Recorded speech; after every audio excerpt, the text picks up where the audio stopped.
Hi YouTube, it's Alex. Today we have a 2007 Infiniti G35X all-wheel drive. Has 117,000 original miles. The struts and shocks they recommend replacing at 75,000 miles. So it's time to get into it.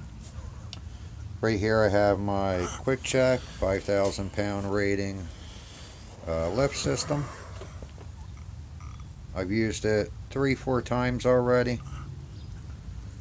You got to be careful. There's these rubber blocks that you used. I'm checking right now.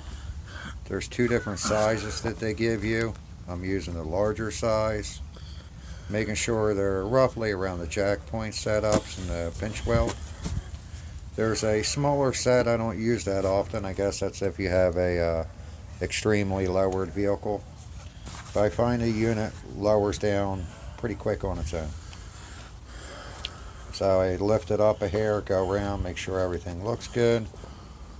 Give the vehicle a shake, then lift it up. You'll notice as it lifts up, there's two bars, they're safety bars right there. Has two height points, mid-height, which is good for what I'm doing and tire changes. And full maximum height is 21 inches. That has a hydraulic pump that works off a 110 outlet.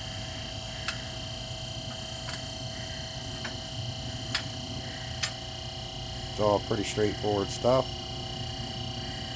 Let's get to the video.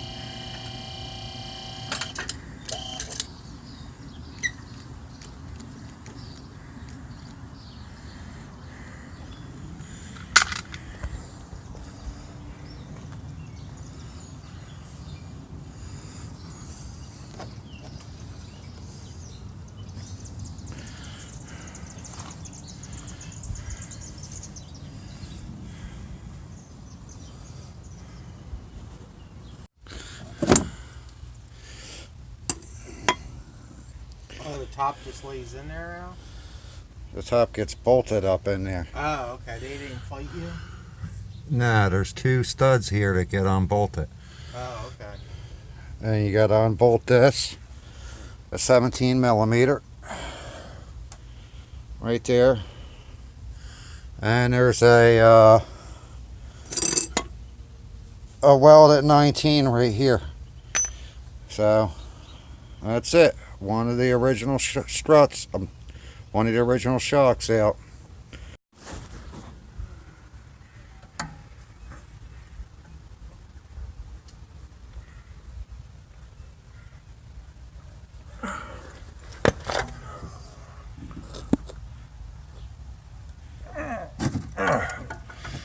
Come on.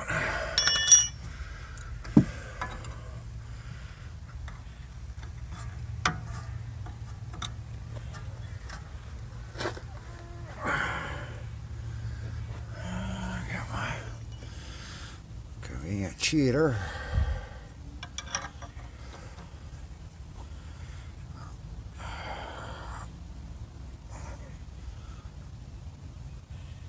Okay.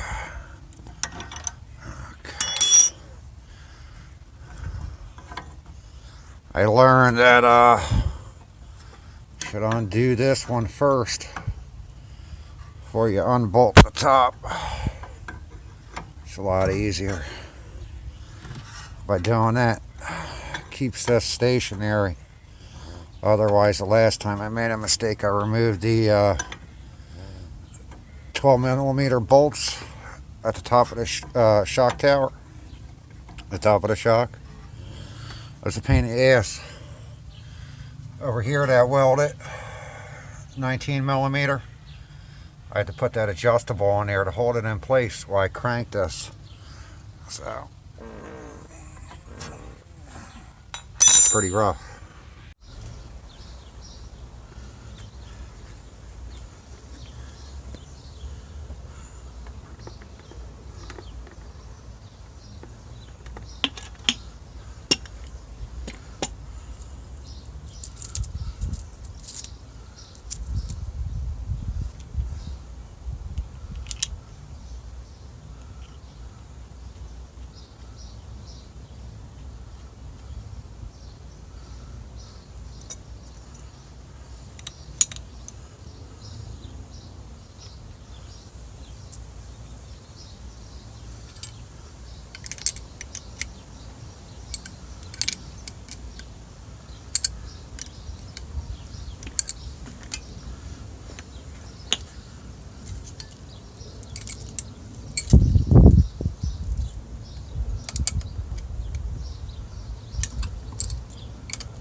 Really use a tripod.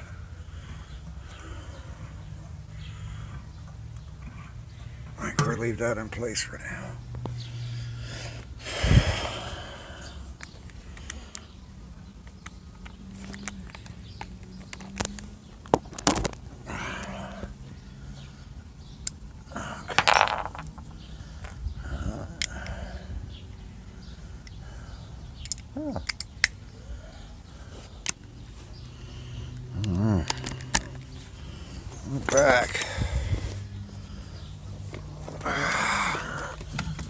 Back at it.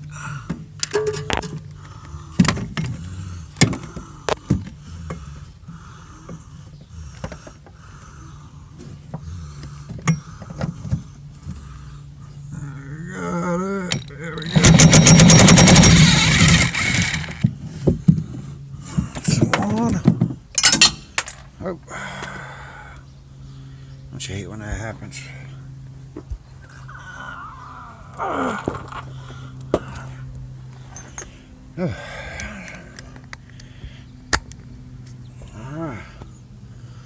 Let's get into it again.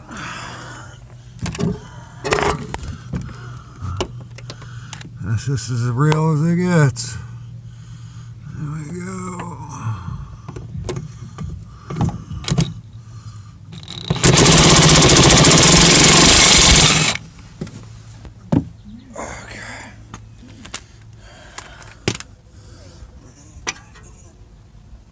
Okay, again, there's another of the 17 millimeters. Now if that's loose, just wiggle it out. Easier said than done.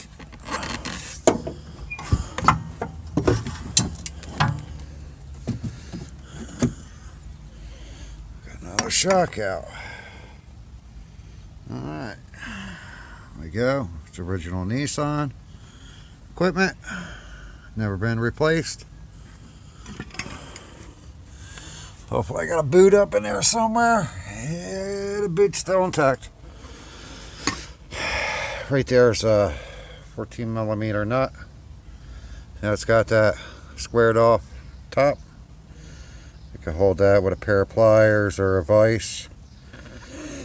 Back that off. Take this whole boot and a shock tower.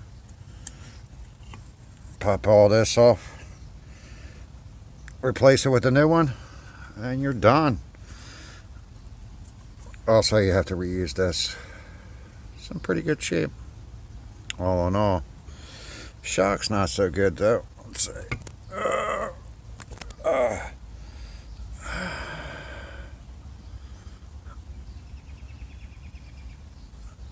Nope, shock's no good. Alright, ordered up 2 new ones on Amazon. Went with the 1-day shipping. Came to $115 for 2 Monroe shocks.